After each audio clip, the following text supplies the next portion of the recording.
Welcome back to Chat Shit off-season AFL reviews. This one's a special. It's our men, it's the Sydney Swans. We are two diehard Sydney Swans fans, so this will be a longer edition. We're going to talk about everything. This will mimic, hopefully, one of our many phone calls or conversations post-match each week. And they go for a very long time, but we'll try to shorten it here. Look, we're going to get into every single player's review in 2023, so buckle up, lads, because we got a long video ahead. And then we're going to look at who we think our best 22 for 2024 and when we think the Swans are going to finish. And we have high hopes to foreshadow a bit here. We have high hopes for our Swans this year. We do have high hopes, and we're going to try and absolve as much bias as possible throughout this video. But I'm not. You might, but I'm not. Oh, I was absolutely going to go heavy bias. Mate, we have Papley and Gulden's the best player this competition's ever seen. 5 of the top 10 best players in the competition just in the Swans forward line. Best left foot on earth. Anyway, let's start off by having a look at their 2023. So, we know that we were hit hard by injuries. Look, I'm starting off with excuses. No bias here. No bias.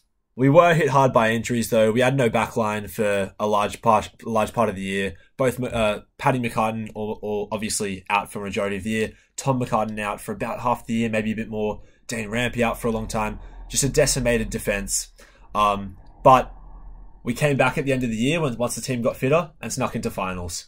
And that's the sort of form we hope to start next year in. What did you make of our 2023? Well, it was incredibly disappointing to start. I know we really wanted to be the team that avoided like a grand final hangover. Like usually history shows that a team gets pumped in the grand final next year, they go on to really, really struggle. And we saw that. I mean, we were sitting well below the top 8 for the majority of the season. We came home strong. And in the end, to be honest, we shouldn't have even made finals. If the umpiring in the AFL was accurate, no complaints whatsoever. We gotta see our team play finals, yeah. And more experience for the younger guys in the team. Absolutely. I really liked what I started to see in the second half of the year, and that's what we're really going to get into. And then when you combine that with the trade period that we'll also talk about, I think that there was a lot of promise after the really, as you say, disappointing start to the year. See. Let's go all the way back to the grand final in 2021. I was at that game. It was just went through all 5 stages of grief plus more. It was just absolutely in about the first shocking. 10 minutes of the game. Holy moly! There's just so much build up, so much hype. I'd never been to a grand final before, let alone a Swans grand final. Just excited for the best day of my life, and it was just a horror show. Down 35 points after the first quarter. Yeah, it was. And just got worse and worse from there. And the first thought that came into my head before I even thought about the game was, please, can we not have a grand final hangover next year? And that's what I was terrified of for a large period of 2023. But we're looking positive into 2024. We're looking positive. Huge additions in the trade period, which we'll get to. I think definitely makes us a premiership contending team, but we really want to review 2023 first. So the plan is we're going to go through every single player. I think we're going to rate them either, what do you think, between A, B, C, or between 1 to 10? Let's do a letter grade. Letter grade? Okay. Let's do a letter grade. You can always do pluses and minuses, and then yeah. we'll justify why we have players there. Okay. So I think I'm just going to go based off the team that played against Carlton, and then if players were injured, we can also talk about them as well. Yeah. I'm just going to run straight from the back. So Tom McCartan, I'll let you kick this off. Tom McCartan is a unique player in that he's a really strong key defender, but he's an undersized key defender. And it sort of suits the Swan system, which is that our defense is very, very agile and adaptable. And we sort of just, if there's a key forward that Tom McCartan can't quite match up with, like someone like Charlie Curnow or Nick Larkey, just one of those huge guys that are pretty hard to beat in a one-on-one aerial contest, the whole defense just converges. And so Tom McCartan, I think, gets some solid support when the defense line is fit. And he plays his role really well. He's just getting better and better. And I'd give him a B. A B plus. I think we also forget he was a forward. He was a forward who that does happen quite often. Key forwards transition towards the back. I think he really struggled once his brother got injured. I think, especially like you said, the lack of height, having to play on players who were a whole lot bigger than he was, and I'll just foreshadow a little bit. I think the Swans will try to solve that with the inclusion of Joel Hamling. Yeah. Who's I think, is it 6'5"? So the Swans are really hoping that he can play a massive role because Lewis Melican was not the answer. Who we'll jump onto next. Lewis Melican didn't play a large part of the season. I agree with your Tom McCartan B rating, by the way. Yeah. But Lewis Melican didn't played a role. I think Francis probably should have got the spot ahead of him in the finals team. But a guy, I'm just going to give him a straight C. I mean, he played a role, didn't do anything incredibly well, didn't do anything really badly, and just was called upon and did a job. Yeah, Melican's always a player that when we have injury troubles or we need someone to step up, he comes in and does a solid job. And yeah, I don't want to agree with you with every rating, but I'll agree with a C for Melican. Not sure where he fits in this year. I think it might be him and Joel Hamling fighting for a spot, but we'll talk about that a bit later. Who's next? So we're looking at Dane Rampy next. Leader, experience. I'm not going to say Rolls Royce and a defender, but when we watched him on the weekend, this guy, I don't think people actually understand how old he is. I think he's going like 30, 33, 34. Yeah, something like that. Still playing on the small, I mean, he plays on Toby Green. He plays on the elite mid-sized forwards. Yeah, listen, I think if he played for a team, a big market Melbourne team like Collingwood or Melbourne or Richmond, he'd be talked about as one of the, like, alongside the ranks of Alex Rance and Daniel Talia in the best lockdown defenders of the 2010s. So undersized as well, the guys that he plays on. Holy moly.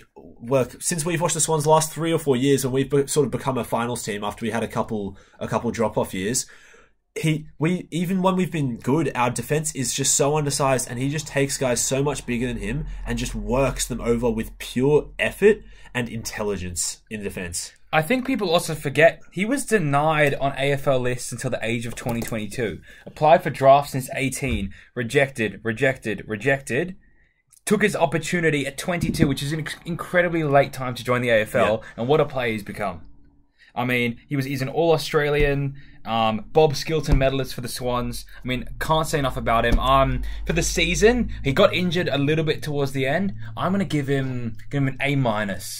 For the season, I'm being harsh. Like, I thought I was giving Tom McCartan a very harsh B, as in I thought he was very good, just because I'm trying to leave room to let the guys who had incredible seasons stand out. So I'll give Dane Rampy a B as well. Okay. Just with the injuries and not being able to perform at his best. Okay, next player we're going to move on to, it's an interesting one, Ollie Florent. I'm a really big fan. I know you're a really big fan, but the talk of late is that he's going to struggle to make the team in 2024. Oh, wow. I haven't heard that, but with James Jordan coming in? Oof, I find that really hard to see. He's a player that I think has just developed really, really solidly. I had some real issues with Florent maybe 3-4 years ago when he was a young guy in the team, which is that he was always flashy and showed his promise, which is that he can be an incredibly just talented, coordinated, quick, agile player coming out of defense, and is also solid defensively on his man. But I swear he got caught holding the ball more than anyone else in the league. He'd just get a bit ahead of himself. But we just knew that was actually similar to Nick Blakey a couple of years ago, and we know what Blakey's doing now, which we'll talk about in a minute. But Florent has matured so much, and his decision-making has become so solid, and I think that was the only thing that was really a gap in his game. I think he was great last year. Well, he's really coming into his prime now. He's 25, going on 26 really soon. A guy, I hope he stays on. And he's definitely going to play in 2024, but contract does come to an end at the end of 2024. Oh, I think I don't think he'd be. I didn't think he'd be a doubt in the 22. I think he's really excelled when he's been moved further back in the field. He's played sort of second fiddle to Nick Blakey in how we play out from the back, being the guy running with the ball, getting on it. But our transition game is up there with the best in the league. 100%. And Florent's a big part of that. I'm going to give Florent. I was happy. I think it was quite inconsistent. Sometimes he was uninvolved. I'm going to give him. I got to save the high ratings for some. I'm going to give him a C+. I'm going to give him B alongside McCartan and Rampy. Okay. Yeah. Next one, the third best lockdown defender in the league. Oh yeah, according to the stats. I think it's fourth. It could be third or fourth. Regardless, this guy, it's based on the opponents he comes up against, their performance based on how they perform against him versus other defenders that play on him as well. Harry Cunningham. Wow, I'll let you kick this off. I know you're a massive Harry Cunningham fan. Well, no neck. This guy's just about for those football fans, the James Milner of the AFL. Just unnoticed, unappreciated. Wears the same number as James Milner. Wears the same number and just gets such a job done. It doesn't matter where the coaches put him. If they select him or not, he is going to do whatever he can for the team, and he's going to do it well. There have been times in the last couple of years where he's become sort of a tagging forward. Well, he was on the fringes last year. Yeah. I mean, I wasn't even sure he was going to play at all this past 2023, but really found a role for him. Hey, yep, and there obviously as Swans fans we notice him, but there are people who'll say, "Oh, you just don't see him." And as a lockdown defender, that's exactly what you want, and the coaches notice that. That's why he's been an important player for us for over 10 years now, or about 10 years now. I want you to just guess, how old do you think Harry Cunningham is? 29. He is 29. Oh, okay. But he's turning 30 in December. Yeah, I think that the maturity, I think what you might be getting at is the maturity with which he plays makes him seem older. To be honest, I checked his age because I thought he was going to be like 32 or 33. Yeah. But yeah, he's still in his prime years. So he's definitely going to kick on in 2024.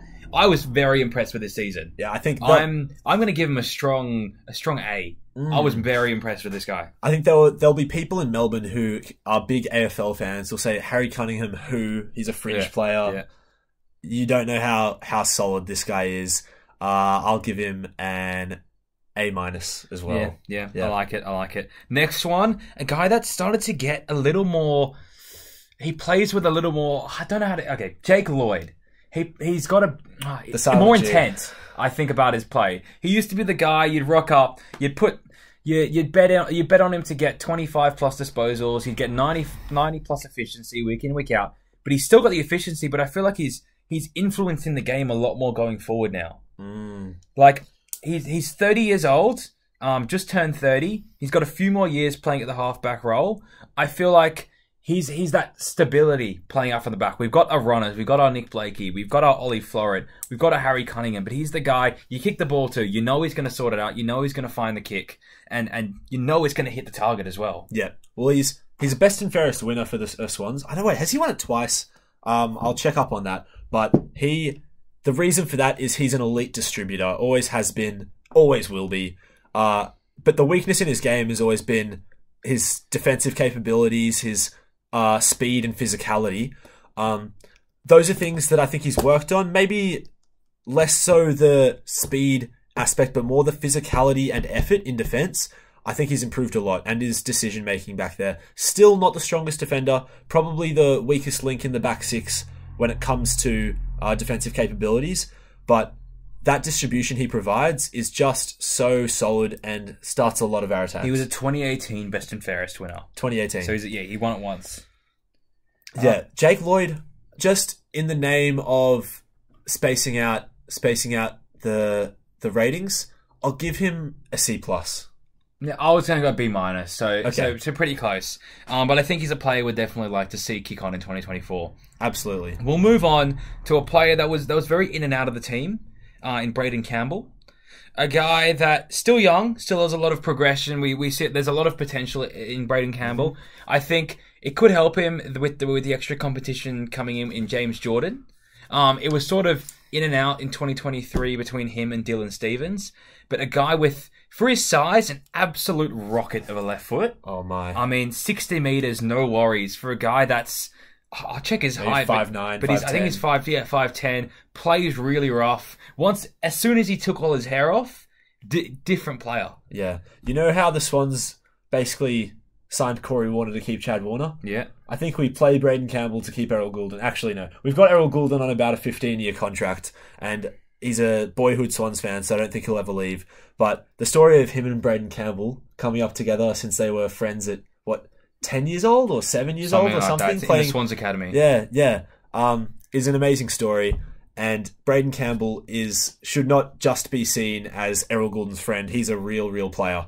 Really, really skilled. Underrated as well, I'd say. Underrated. I think we'll be careful about where we use underrated because we love we rate our players so much that we could say it about all of them. True. But it definitely applies to Braden Campbell.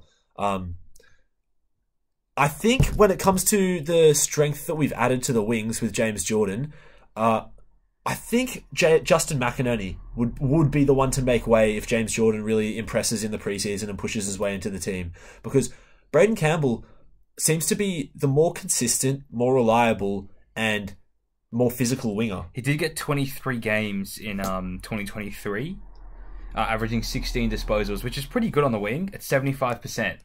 Yeah. And that's 75% while also being expected to make piercing, penetrating decisions and balls. So I'm a big fan of Braden Campbell in terms of where he's heading. Maybe he wasn't in... Only 21. Yeah. Maybe he wasn't in the top tier of performers last year, but just really solid development. I'd give him a B-. I was going to say B. Okay, so nice. Yeah. Nice. And the next one, the guy who we signed the entire family in... We'll cut it. Okay. Oh, wait, I'm just going to have to text... Oh, God, we got time to go. Can I? Oh, shit. I think I can pause. We keep going. I'll keep recording. Moving on to a guy who we did just mention. We signed his entire family in his, I think, 3 other brothers. Corey Warner, who's not going to get looking at any AFL team. His 2 younger brothers who are playing in the academy. Chad Warner. I think that's very, very harsh. Corey Warner's a good player. Please take that as a joke, Corey, if you hear this. Look, I think I just said that it like furthers how much we've done to get this bloke from WA to stay at the Swans. Chad Warner, let's rewind, unfortunately, again to the 2022 grand final. He was an absolute standout. Was it, I believe, 3 goals and 25 disposals, or 2 goals and 25 disposals, when everyone else was struggling? He had class, he had confidence, he was explosive and creative, and that's exactly what we need and expect from him if we're to push for another grand final appearance like we really think we can. Look, a guy that played 21 games in 2023, 15 goals, averaging 25 disposals. A guy I think we both think has a chance to win a Brownlow at some point in his career. Should a guy we're going to talk about soon not take too many votes off him. But honestly, at the moment, probably running the Swans midfield. Yeah. Chad Warner is going to have to lead that midfield. And there are a lot... Well, let's talk about the strengths first. Now... There's a reason that Chad Warner, I would say, is not one of the underrated players in the Swans. It's because you notice the good things he does. And so all AFL fans can see he breaks out of packs. I was about to say that's the big thing people mention. That picks it up and he's gone. He does get caught holding the ball sometimes, but it pays off more often than not. He really breaks out of packs. He kicks goals from 60. He hits blokes on the chest inside the forward line. He hits amazing handballs to players on the outside. He's a really, really, really skilled midfielder. The weakness, I think it's hard to argue, is his tackling and his physicality and getting in and under. Yeah. We've provided some troops to support in terms of James Rowbottom getting more and more midfield time and the signing of Taylor Adams. Yeah. But Chad Warner's going to need to improve that if he wants to be one of our midfield leaders, because that's the identity of the Swans. And just on new signings, they're going to help him. I think Brodie Grundy's going to be huge just for winning clearance as well. But we'll get on to him soon. Just hit Warner on the chest. Just hit him. Oh my! He's going to actually. I mean, he won't actually have to win as much ball as he's had to in the past seasons. Which ideally, we want him running with the ball. Now, honestly, I don't think he had an outstanding season. Yeah, for his standards, he did. I'm going to give him a B+. I'll give him a B. Okay, yeah. I think he can definitely. I think towards the end of the season, we definitely saw, especially his kicking.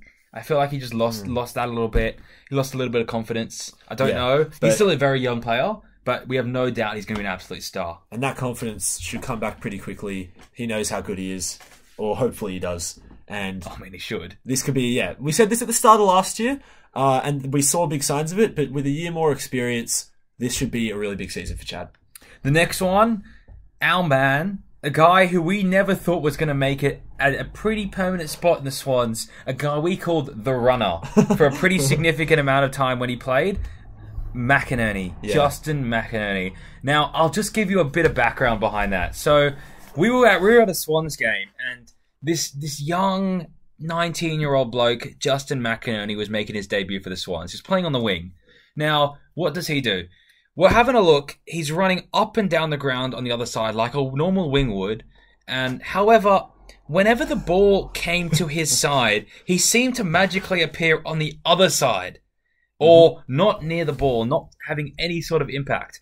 And the reason we say runner is because we looked up his junior years in footy, and he was known for his running. Yeah. All that the description said is that he's known to just be a hard runner, a fit runner, and that's what he does. And we sort of laughed because we're like, the only thing he's doing today is running. It was probably the most invisible debut we've ever seen. Honestly, I don't even remember if he got a touch or not that day. And we were sort of saying like, oh, this is the worst debut we've ever seen. Like, this guy has no chance. But we're so surprised. He's like completely. He's a flashy player. Well, he's a guy that he bulked up a lot. He's developed more than anyone over the last couple of years. He's developed quickly as well. From what we saw, to a guy that pretty permanent spot. He's going to have a lot more competition this year. But towards the end of the season, Dylan Stephens didn't really have a look in when he was fit. And a guy that I think we both enjoy playing, and a guy other teams probably don't see too often. Yeah, Justin McInerney is a really, really solid player. I'd say last year for him, 2023, was similar to what I mentioned with Ollie Florent a few years ago, where Justin McInerney's getting that confidence and more responsibility, where the ball's in his hands more, and he's finding out, oh, I'm good enough to play at AFL level, and I have space to run into and try to beat players, but he's got to figure out the balance between just the risk balance, and he's still figuring that out. I know. I don't think he had an awesome 2023. Now, just because we're going to save space for other players, I'm going to give him a C+. Yep, I'll give him a C, because I don't think it was the best that we're going to see of Justin McInerney, and he's going to have to fight for his spot this year, to be honest. Yeah, so we'll move on to the next one. So a guy who you've confidently said he's up there with one of the most talented players in the league on pure talent. You said the best mark in the competition. I think he's the best overhead mark in the competition. Isaac Heeney. I'll let you kick it off because you're I don't even know how to explain it. I'll let you explain. I just think in a one-on-one contest, Isaac Heeney is a one-on-one aerial contest. Isaac Heeney is the best player in the competition, and I don't think that's an overstatement. Next time he's in any one-on-one contest when he gets deep forward, just watch. He just throws his man to the side somehow legally and just wins them every single time. He's only 6 foot as well. Yeah. He plays unbelievably tall. The question has always been, where's the best place to put him? Because you have this guy who you just feel like from the start of his career, we've said the potential is Brownlow medal, Norm Smith medal, 3 best and fairest. He's just that kind of player with that sort of ability. But he's never really reached those heights. He was All-Australian 2 years ago, but he's been really, really solid for the last 3-4 years. But we've messed around with him in the midfield, half-forward line, playing deep forward. I personally think he's most valuable deep forward, but there were times this year where we were struggling to have strength and big bodies in the midfield. We chucked him in there, and he was huge, tackling, getting his body in there, getting in and under, like we were mentioning earlier. And maybe that's where he'll be a bit this year with Luke Parker aging, Callum Mills missing the start of the season. Maybe we'll see a bit of that. What do you think? Well, you're sort of looking for a bit of spark in the AFL. Who's the player that's going to make a difference? He sort of reminds me of a Shai Bolton of Richmond. A guy that can step into the midfield if should he need to. A guy that can do something extraordinary in the forward line. Can create a goal out of absolutely nothing. Can be in a 2v1 and you can confidently say he's either going to bring it to ground or he's going to mark this ball. Yeah. A hugely important player for the Swans. I think other teams definitely notice him. I think as a defender, I'd be petrified if you're in a one-on-one marking contest with this guy. You know, he's not even the biggest body, but you know he's always going to compete. You know he's going to probably take the mark, and if not, he's probably going to beat you on the ground anyways. Yeah. Now, I was very impressed. He had better seasons previously, still in his prime at 27. I'm going to give him a B+. Yeah, this season. I think some people just look at Heeney's goal tally and think, oh, he had a big drop-off from 2022 to 2023. But I think just the pressure he provides up forward, what he contributes with his field kicking and just flying all over the ground, putting in just hard effort. There are some people who would see themselves as these talented wonder boys and just wouldn't put in the effort that Isaac Heeney puts in. I love what he does for the Swans and what he did last year. I'll give him the same rating, a B+. Now, the next guy we're going to talk about, Rolls-Royce player already. A guy that almost won the Brownlow this year. A guy that's definitely going to win the Brownlow at some point in his career. A guy, the best left foot in the competition. Second best left foot in the world behind Lionel Messi. I was going to say the best left foot in sport, but Lionel Messi. I'm going to give him the second best left foot in the world. You know who it is. It's Errol Gulden. Sorry, I had to do that. I had that played out. As soon as he came up, that was going to happen. So I apologize. But a guy that found his place a lot of time on the wing, was All-Australian this year on the wing, only 21 years old, can be a massive game changer. He's a guy you'd think when you come up against the Swans now, you have to tag him. Yeah, I think what we're seeing with Errol Gulden on the wing is something that simply doesn't get done. That's like, we have to think about that. Think to yourself, when's the last time you saw someone get 27 Brownlow votes in a season playing 90% of the time on the wing? You can't think of anyone. I can't think of a time it's happened. He's such a special player that just whenever he gets the ball, that's what we noticed from the beginning of his career, is when he gets the ball, he's so impactful because he's so confident. His left foot is just unbelievable and he's so creative. And then the Swans, the coaching team, the playing group immediately realised clearly, let's just get this bloke the ball as much as possible. So when you combine that impact with 27, 28 touches a game, you get the season that Errol Gulden just had. And if we, let's not hope that he takes a step up. Let's hope he can bring that again. To be honest. If he brings that again this season, he's had an awesome season. But Absolutely. I think it's going to be tougher for him because I think they're going to put a lot of time into him this season. Now, we'll stay on Errol Gulden for a little bit because he's a guy that's going to lead the Swans into the future. He's our future, right? Him and Chad Warner and a few other guys are the future of this football club. 5'8" only, 21 years old. He played every single game this season, averaging 27 disposals, kicked 22 goals. Now, a big thing that's underrated, I think, is midfielders that actually kick the ball more than they handball.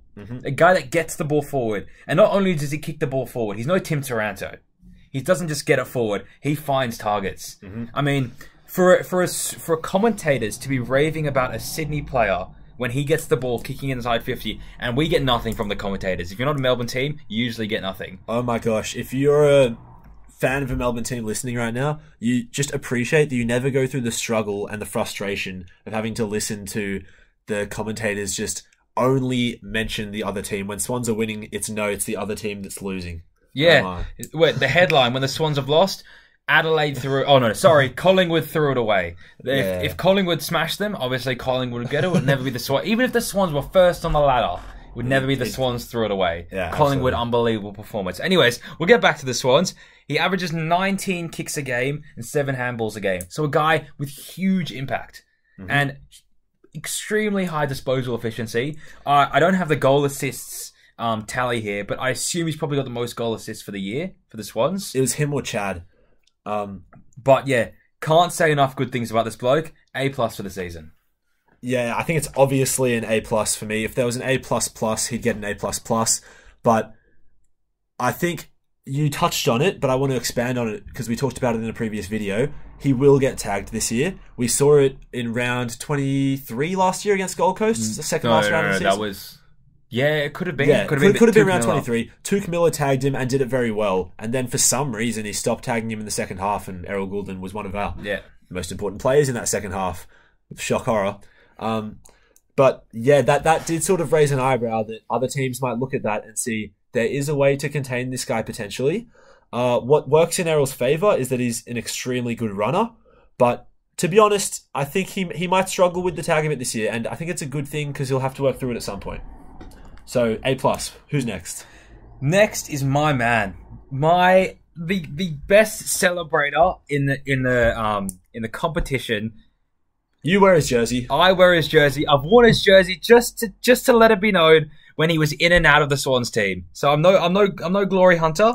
I got lucky with this guy, but I tell you what, it has paid off.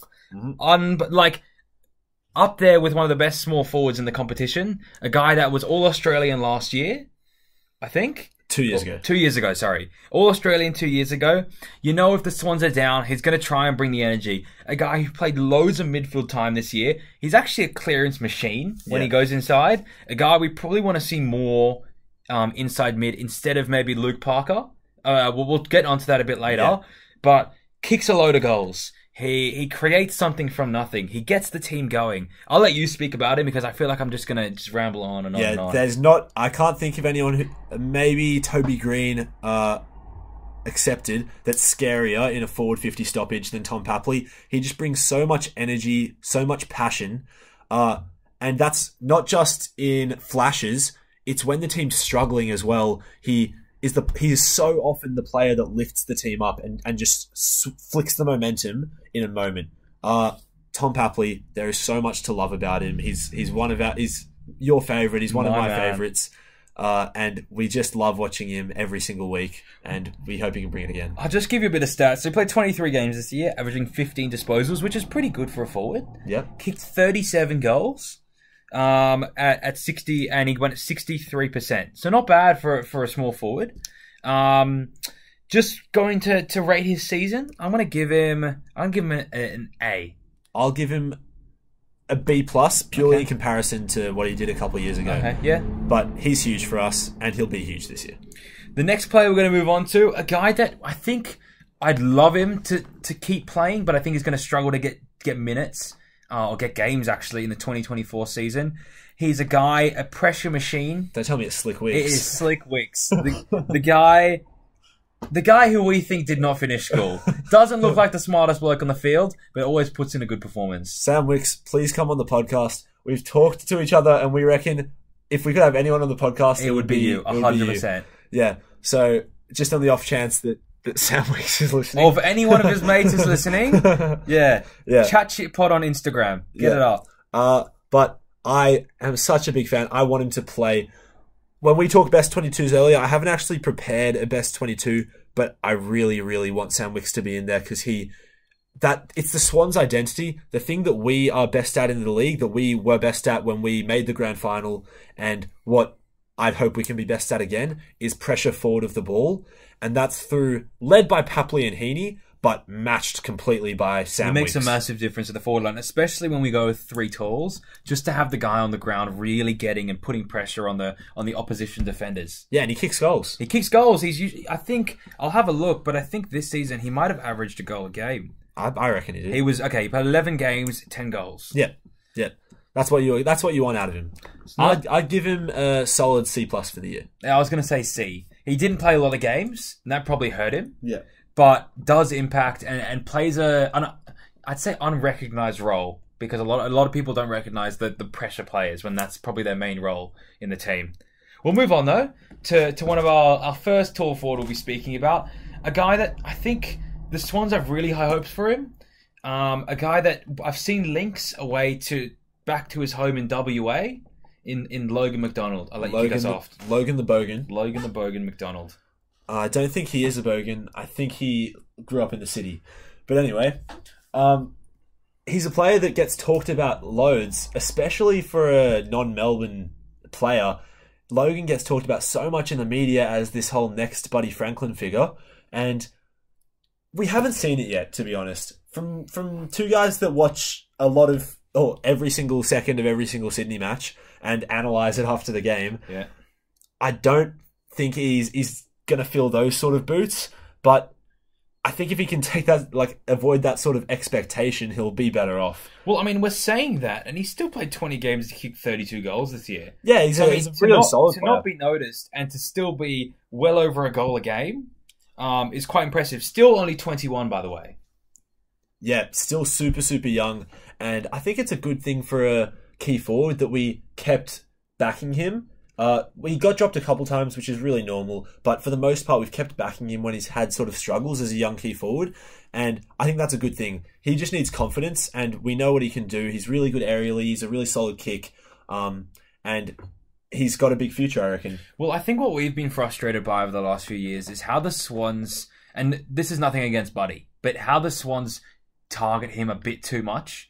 Buddy fever, yeah. Just going down forward. Oh, look up, see Buddy. Oh yeah, I'll kick to him. And it did work for a very long period of time, where he was just 1-on-2, 1-on-3. You always backed him to either take the mark or bring it to ground, create a massive contest. And he's fallen off recently. And I think Logan McDonald was almost playing second fiddle to Buddy.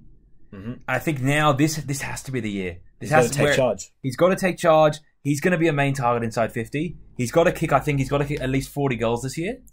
Yep. And I think I'd be very disappointed if he left at the end of this year. Now, I know he did kick well over a goal a game. I'm going to give him a B- for this season. Yeah.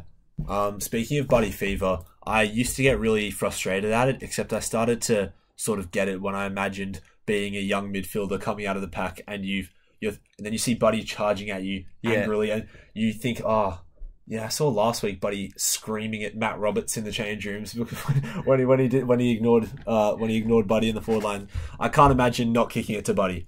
So you understand it, but I think it's been well documented by the media that the Swans forward line has been more efficient without Buddy over the last couple of years, and everyone will be freed up a bit maybe. And your rating? For Logan, his season, I'd give a C. A C. Okay, yeah, because I think this has to be a breakout. I know he's still young, but this is massive for him, especially with his contract coming close to an end, I'm fairly sure. So, we're on to the next one. Another tall forward. A guy that missed quite a few games through injury. I think huge potential. Played second ruck a lot of the season in Joel Amadi. Now, mate, Joel Amadi Party. This guy, I think I'm going to confidently say he's a little bit underrated. He's not an A-star, like unbelievable, one of the best players in the competition, but I think he plays his role incredibly well.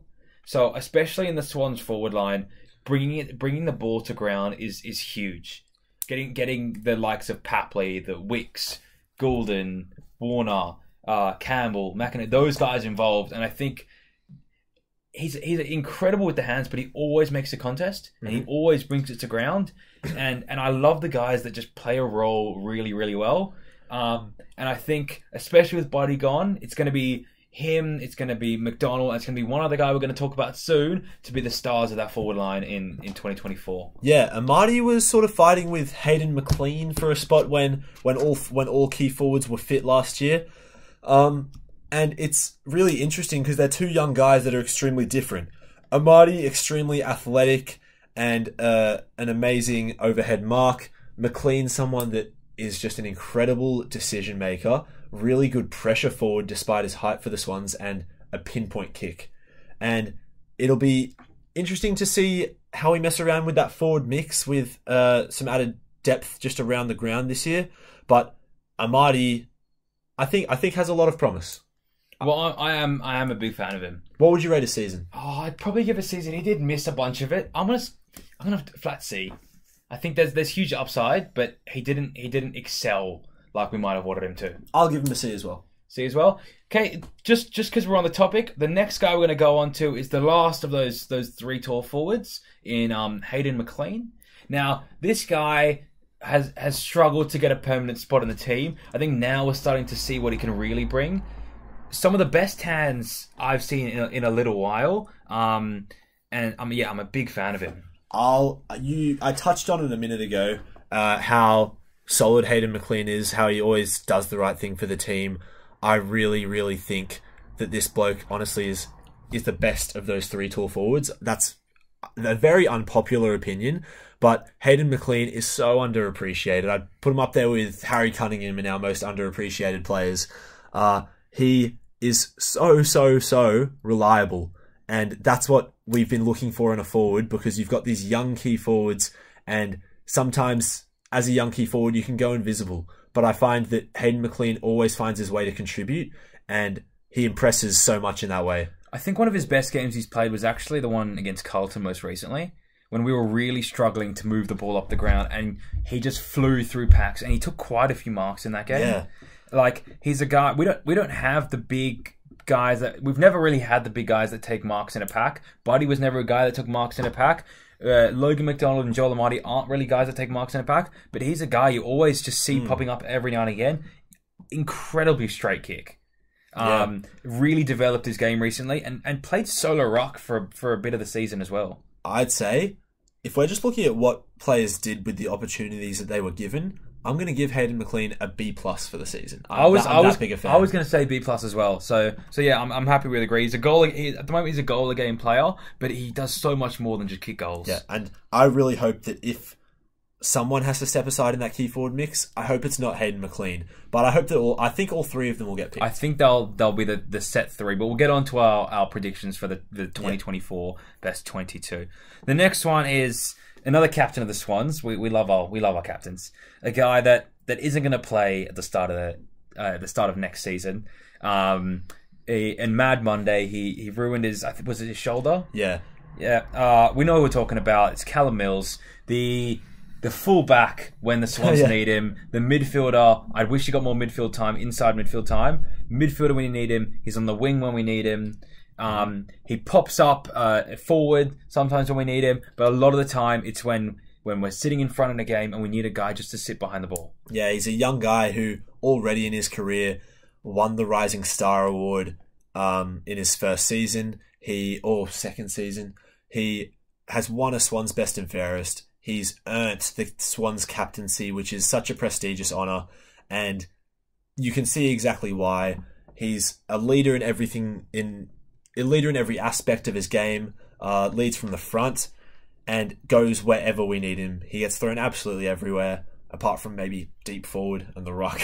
Well, I love the guy. He was drafted at third, so he had huge potential. It's extremely rare at the Swans because they're a team that are always around finals, so we don't get a lot of high draft picks. Now, he's 26 only, and I just want to highlight something. This guy was put into the leadership group at the Swans at the age of 21. That's pretty. I mean, Dawson's doing something crazy at Adelaide at the moment, being a captain that young. But the guys that he's doing something off the field as well, like being a huge contributor, and he sort of plays the captain's role, sacrifices his own game to go and help us behind the ball. And I don't know, I'm a big admirer of him. I hope he comes back even better after this injury. It's really unfortunate, but honestly, I'll give his season. I'm going to give him a B minus. Okay, I'll give his season a B plus, and I'll say to all of those people, I know there were some people who got online or maybe some pundits who were hating pretty hard on Callum Mills for the shoulder injury. It was Mad Monday. The blokes are not allowed to do anything during the season. He's human. He's human. Like, you wrestle with your mates, something happens. And they tackle each other week in, week out in the footy. He just got a little bit unlucky. He fell badly. But yeah, we'll move on. I just want to go to a guy that wasn't in the 22 of today. A guy a legend of the Swans, we'll say, in Buddy Franklin. Because he did play a decent part of this season, and he would have been playing this game had he not got injured a few rounds ago and then almost forced into retirement, we'll say. Yeah. But a guy that I feel bad that I was too young to appreciate him when he first came to the Swans. Only now I've properly started to analyze and see football games as a whole, and when teams play, like, properly get into the stats of the game. But it's sort of come to the end of his career. Just seeing his highlights, what this guy did, he's the only Swan the Melbourne commentators would really rave about. But it's really rare that you get a player that you just watch and you know for a fact you'll just never see a player that even resembles him. He's just always been so unique and just has done things that no one else has been able to do as a modern forward. I mean, this guy was the best key forward in the competition for this very significant amount of time. At his height, it's incredibly, like you said, incredibly rare to be that mobile as well. The way he moves around the pitch. His field kicking. Unbelievable. Very underrated, I think, his field kick. I think we've started to appreciate it more now. And he's rapid. At that build, he's absolutely rapid. I mean, you know that goal of the year that he had where he ran about 200 meters and then slotted it from a tight angle. I mean, to be fair, this year he only played 13 games, 19 goals, but I just want to take it back while you had a 2022 where he played 23 games, 52 goals. Now, it was a pretty steep drop off, but look, he was 36, going on 37 really soon. So I have nothing but appreciation for him. And you were at the special moment at the SCG. I was at the special moment. I was right at the front gate in that. As soon as he was one goal off in that Geelong game, I think all 40-odd thousand in the stadium were pushing from behind, ready to go on. I wasn't as confident from the kick. I wasn't one of the guys running on before he'd actually kicked the ball. One of our mates was, though. One of our mates was, but I was right in the middle. Definitely my highlight from any AFL game I've seen. Up there with the Gary Rowan against Essendon, beating them by a point. Mark. Like this, honestly, I don't think I've ever experienced anything so incredible. I feel terrible that you couldn't be there to be part of that moment, but just being able to run on the field, it just reflects what Buddy Franklin did to people and did to fans, and we'll never see anything like it again. I mean, to kick 1,000 goals in this, I mean, he's across different generations in the AFL. To kick that many goals, I think the second most was Jack Riewoldt, who's an unbelievable key forward, at around 700. Mm-hmm. So it just shows how elite this guy was. And Jack Riewoldt's been around for 30 years. Exactly. And when you hear this sort of vague notion of, as a modern forward, it's incredible to kick 1,000 goals, what we're talking about is what the case used to be. Is you used to have your big full forward, your Tony Lockett, your Jason Dunstall, that would sit in the goal square. There would be jokes about, when the goal square got expanded in 1985, Jason Dunstall, you're going to have to double your workload this year with the expanded goal square. Like, this was how it used to be done, and the rest of the forwards would just let that guy isolate and let him win one-on-ones and kick goals from 5 meters out. The game's completely changed. Defenses play zonally. Forward lines are way more mobile, and so you just don't have that key forward that gets to isolate in the goal square. And I'm just expanding on that to show how incredibly impressive it is what Buddy has achieved. Well, I mean, if you want to, I just want you to have a look at how many goals some of those like Jason Dunstalls averaged per game. That's not happening in this day and age. I think there were 5 or 6 goals a game. 150 goal seasons. 150 goal seasons, 100 goal seasons back to back to back, or something like that. That doesn't happen. Now, there was an interesting stat that I think Fox Footy may have posted, where they adjusted for error, and he was the leading goal scorer by far. Now, how they calculated that, I'm not sure. Buddy was by quite a big margin, but I think they adjusted it to as if everyone was playing in this era. Wow! But it was interesting. I'm not sure how they come up with that, but yeah, nothing. I'm not going to rate him for this season. I think it'd be unfair. Confirmed, Buddy the GOAT. Buddy, that's all I'm hearing. But like, I wish I could appreciate him more, but. Nothing but positive words for the last 10, 11 years he's spent at the Swans. Big thank you to Buddy Franklin. Now, we're going to move on to your man here. A guy that struggled in parts of 2023. The jersey I wear. The jersey he wears now is contemplating getting a new jersey, actually. Hey! That only because it's starting to deteriorate because he's had it so long. It's just the jersey's getting old. A guy that we think is going to get a lot more forward time in 2024 still plays a massive role as a leader of the team.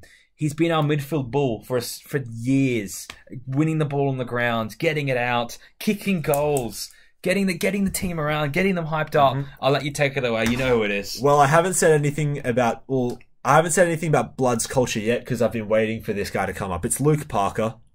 He has won the Players Voted Most Courageous Player Award twice, and I think that's a good place to start because that's what he is.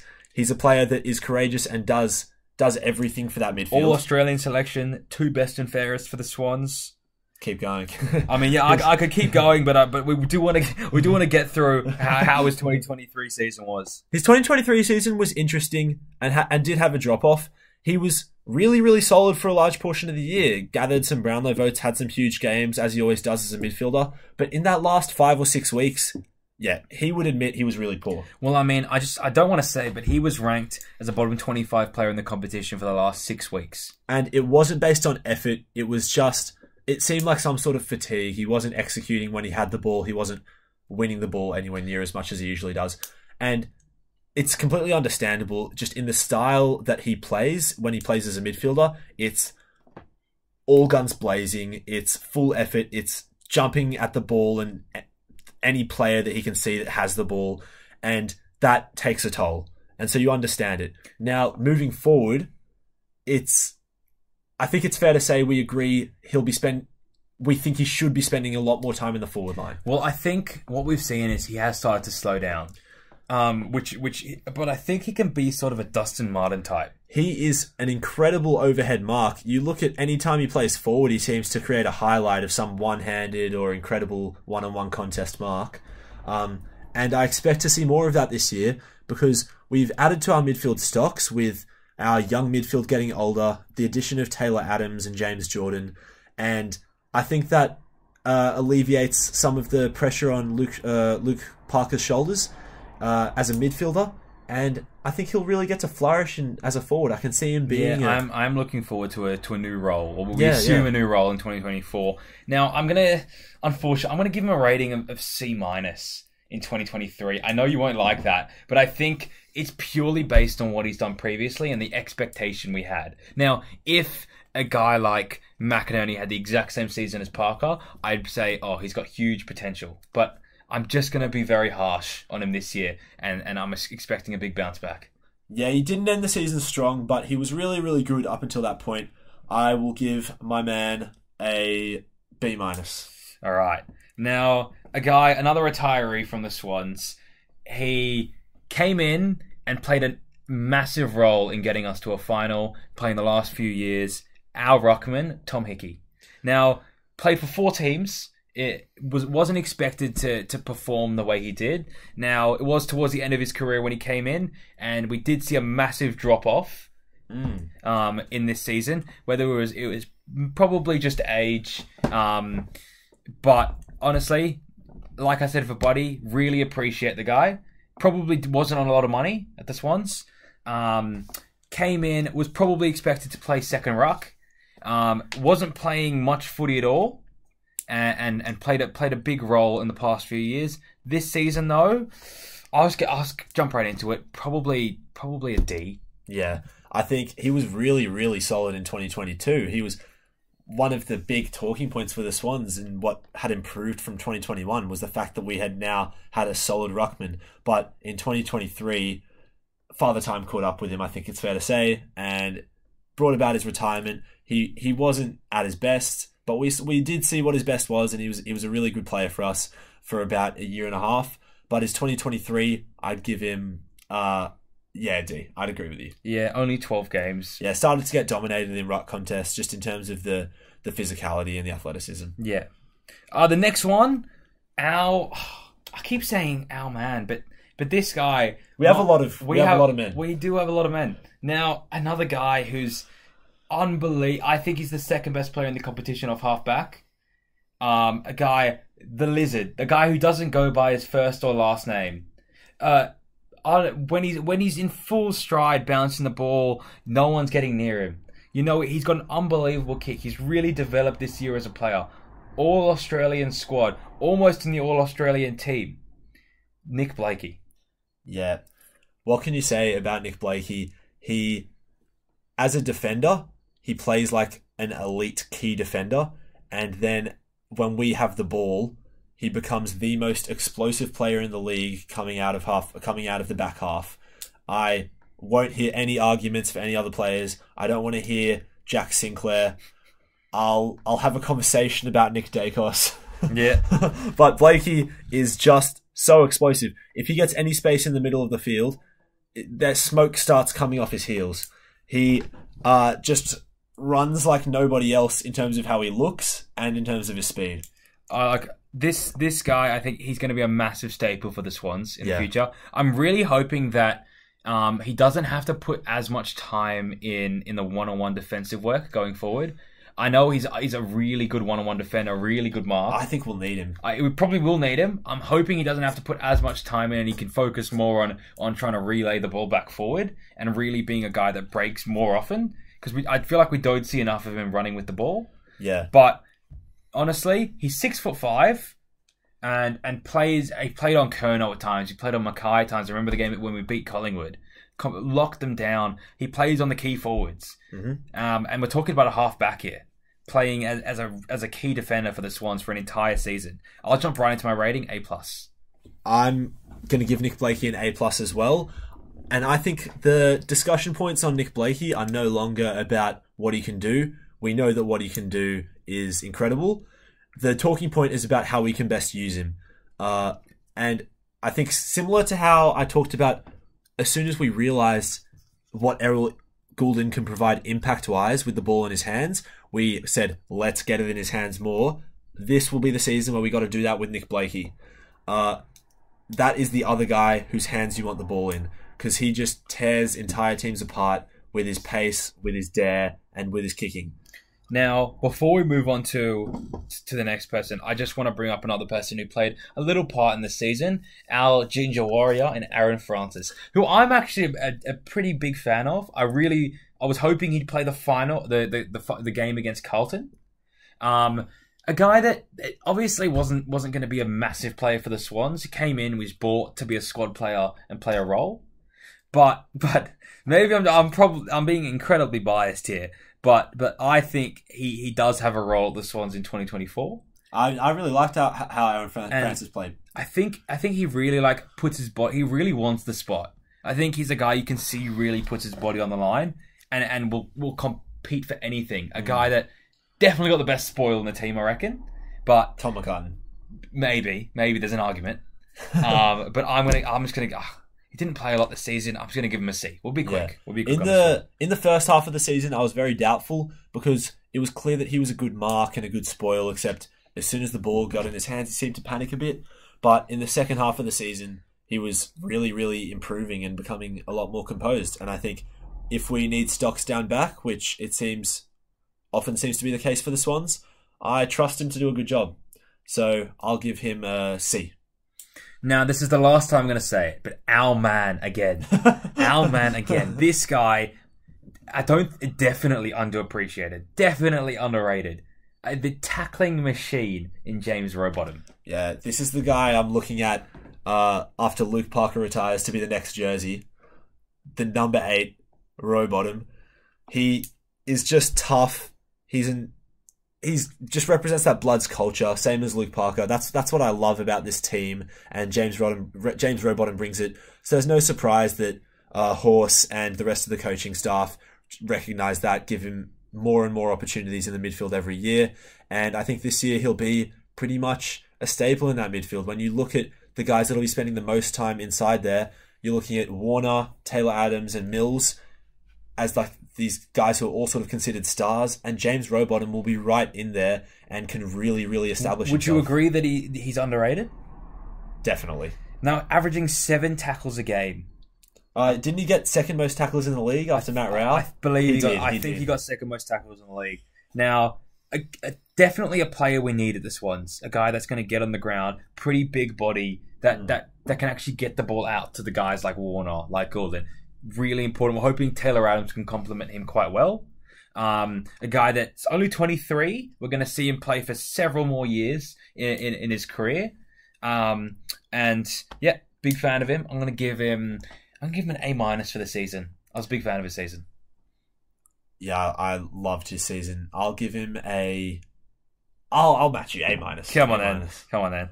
Now, another guy who's known for, I think, just kicking a goal a game. Just being there. He's a good mark above his head. Will Hayward. Honestly, I don't know what you'll have to say. I was a bit disappointed in his season. For large parts of the season, he just was doing things that are uncharacteristic for Will Hayward. He was dropping a lot of marks, missing a lot of relatively simple kicks, and that's not what we've come to know of him. He's had a really solid development up until now, but this season was a bit of a step back, if I'm being honest. He was uncompetitive in games. Like, he was a guy you looked at to potentially get subbed off when we needed a change. Yeah. I think what he brings, though, is a guy that runs hard. He is often that link-up that gets to the wing to provide an option for the midfielders and defenders coming out of defence. And at his best, he's a mid-sized forward that can play tall and is good on the ground as well, and brings a bit of spark. And I expect him to be back to that this year. But for his season, I'll be a bit harsh and give him a C-. Yeah, I was going to go down there. I want to give him a C. Okay. Just because he did still kick over a goal a game. Yeah. But yeah, I can see why you've gone there. The last player on the list, and I don't know who else might be injured, but it's Robbie Fox. Definitely a role player. A guy that you'll see take on Toby Green and do a good job. A guy that he'll play on the small forwards. Him and Cunningham are probably our best small forward defenders. Over the last few years, we've definitely seen him sort of level up his game. I think he still lacks in playing out from the back, but could work on his reliability. But he's definitely a guy you can rely on as a lockdown defender. So a guy we'll definitely see play on in 2024. Not sure how much game time he's going to get with being the sub in the game against Carlton. But I'm hoping he can play a role and be a guy we can rely on should he be called upon in 2024. Yeah, he's another defender that started out as a forward. Puts in a lot of work when he's picked, and really epitomizes what I mentioned earlier about that Swans defensive system that just collapses in on players. He's often that helping defender because he might not be taking the most dangerous forward, but he goes and supports his teammates, and he does a really, really good job of that. Reads the play really well as a defender, and a guy that I hope gets a lot of playing time this year because he's a really good player. I'd give his season a B-. Okay, I'm going to give him a C+. Okay. It's pretty similar. Now, just some other guys that weren't part of the Swans too much throughout the season. We'll just say the name, bit about them, and their rating. So Dylan Stevens, who's off to North, obviously. I'm going to just go straight into it. I was a big fan of him. He was a very hard pick, number 5 a couple of years ago. I was a big fan, but recently he's fallen out of favour, really struggled to get back in. I know you're not a big fan of him, you get to that in a second, but I'm just going to give it, he was a D for the season. Right. I'm not going to criticise him too hard because it feels like talking badly about the dead now that he's out of the club. Because it's not like any criticism will help his performance for the team anymore. But yeah, I felt like he could have been better with ball in hand and been a bit more energetic in the contest maybe. But I really, really hope he succeeds at North Melbourne. Now, the last player we're going to talk about, Paddy McCartan. Paddy McCartan. Now, we know he barely played this season, and we wish that he got the opportunity to play on, and he would have played on a few more years, but we have nothing against him for prioritising his health. And it was a miracle that he even got to this point in his career. Yeah, we have a lot of love for Paddy McCartan. I just hope he can be happy and prosperous in what's coming up for him, whatever he has planned. Because we know that we don't want to sugarcoat it. It can be tough for footballers generally after careers to find their path, and I'm sure especially with what he's been through. But it seems like the Swans have provided just an amazing support system for him, and we're so thankful for everything he's done. And I hope he can be happy moving forward. A+. A+ for Paddy McCartan. A+ for Paddy McCartan. Now, what we'll just talk about the trade period a little bit, because we've just reviewed all the players. Now, I know we've mentioned quite a few of them already, but we'll just make sure we cover everything. So now, obviously, the big pickups that we saw Brodie Grundy, going to play a huge role at the Swans, who we'll get into when we talk about our best 22. Taylor Adams, surprise, I think, for us and Collingwood. So happy about it. Really happy about it. We saw Joel Hamling, who I've seen the Swans list management team talk about. He did win a premiership, this guy. They're hoping he can get back to somewhat of that premiership form and can play a big part. And if he does, it'd be massive for the Swans to get another key defender that's capable of playing one-on-one with a key forward. We saw James Jordan, who was on the fringes of Melbourne. And I think on the fringes of a very strong Melbourne midfield. Yeah, so and he didn't really get a chance, to be honest. Yeah. Potentially get a bigger chance at Sydney. I'm not sure how it's going to go. He's still a very young player. We'll get into that though. We lost Dylan Stevens, and just some players we've delisted Ryan Clark as well. Looking at our draft picks for the upcoming draft, obviously it's happened already, but the one that's going to play is pick 12. That's just coming from us finishing in 8th, so we get given pick 12. So hopefully, I don't know, draft a defender with our aging defense. We'd love a key defender. Key defender would be awesome. But yeah, I think the Swans are set up very nicely for 2024. I'd love to hear what you have to say.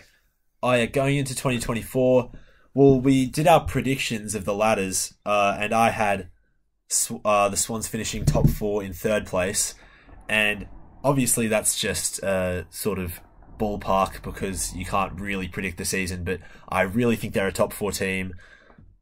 Even though they were it's crazy to think that they were 15th after round 16, something like that, or round 17. I think there were about 4 teams in 15th after round 17. It was us, Carlton, and GWS. Yeah. They were all doing poorly. Shut up. all shot up, and then all those other teams around the mid-table sort of faltered at different points. But the Swans, I really, really think, have filled gaps. I completely agree with you. I think we're going to jump into our best. Oh, I'll say what I had them in 5th. So pretty much for all the same reasons. I just don't think we're as far developed as a team like Melbourne or GWS or Collingwood, who I had just ahead of us. But honestly, with the team we've got, if we get Joel Hamling firing, if Taylor Adams comes up and does what he did a few years ago when he was All-Australian, if Brodie Grundy does what he did when he was All-Australian, I can definitely see us comfortably finishing in the top 4. Now, yeah, we'll get into who we think is going to finish, be in the best 22 for the Swans, and we'll be as fair as possible. Are we doing a joint one? We'll try and agree. Yeah. Okay. And if not, we'll do a scissors, paper, rock. Okay. I'd say, so let's say you got a starting 6 in defence and 1 defender on the bench, or 2 defenders on the bench. Yeah, I reckon what we'll do, we'll just go with starting Okay. 18, and then we'll go to the bench and the sub. Okay, defenders. Let's agree on some locks. So we Tom McCartan, Rampy, Dane Rampy, Blakey, Lloyd. Surely you'd think after his season he's got to be a lock. Yeah, for that Lloyd. back 6. I'd say Harry Cunningham's a lock. Harry Cunningham, I think, is a lock as well. And then it's that last spot: Melican, Francis, or Hamling. Probably Hamling's going to get a chance at the start. Yeah, I think we'll definitely try, because for a lot of this season we would have had none of those blokes, and there would have been maybe Florence starting in the defence or Robbie Fox. But I think we'll be trying to get Tor in our defence, ideally. So who should we put in there? Joel Hamling? I want to give Hamling a crack. Let's give Hamling just a crack. because Melican and Francis haven't really locked down the spot. We'll give them a go, and we'll obviously assess it throughout the season. Now, moving into the midfield. So, Rock, Brodie Grundy, obviously. Yes. Hoping he can get back to that All-Australian form. Yep. And then the 3 midfielders, I think it's pretty easy Warner? to say Warner, Adams, and Mills. Yeah. Okay, I'm happy with that. Which sounds really strong. Yeah. On the wings, so we got Gulden, and we've probably got... There's 3 options for the other wing. Braden Campbell, Justin McInerney, and James Jordan. I'm going to go with... I'm a big fan of McInerney, you know. I would go Braden Campbell, and I think when season comes around, or at least pre-season comes around, Braden Campbell will be the first option. Potentially, what I've thought is I think they just might want a bigger body, just because I think we don't have the big body midfielders, and I think they maybe they just want a bit of height, a bit more like tackling intensity. That's why I've gone for McInerney, but I'd put Campbell on the bench. Okay,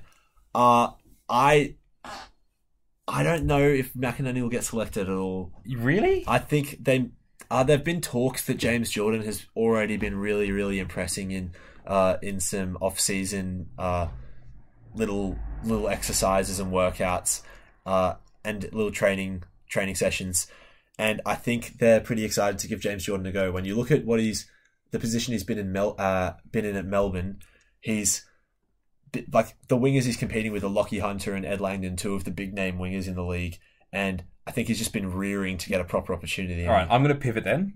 James Jordan is my other wing. Should we go for James Jordan on the other wing? Let's give the benefit of the doubt to the new guys. Let's go James Jordan. Let's get all of our new guys in. Okay, Yeah. James Jordan makes it easier to agree.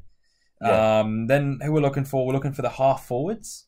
So we're looking at guys like Heeney, like Papley. So let's go with Heeney and Papley there, and then And- stick a tall forward there. So then Logan McDonald or McLean. We'll say McLean. Okay, yeah, let's go. And then what? McDonald and Amadi are going to play. So Then we've got one more spot.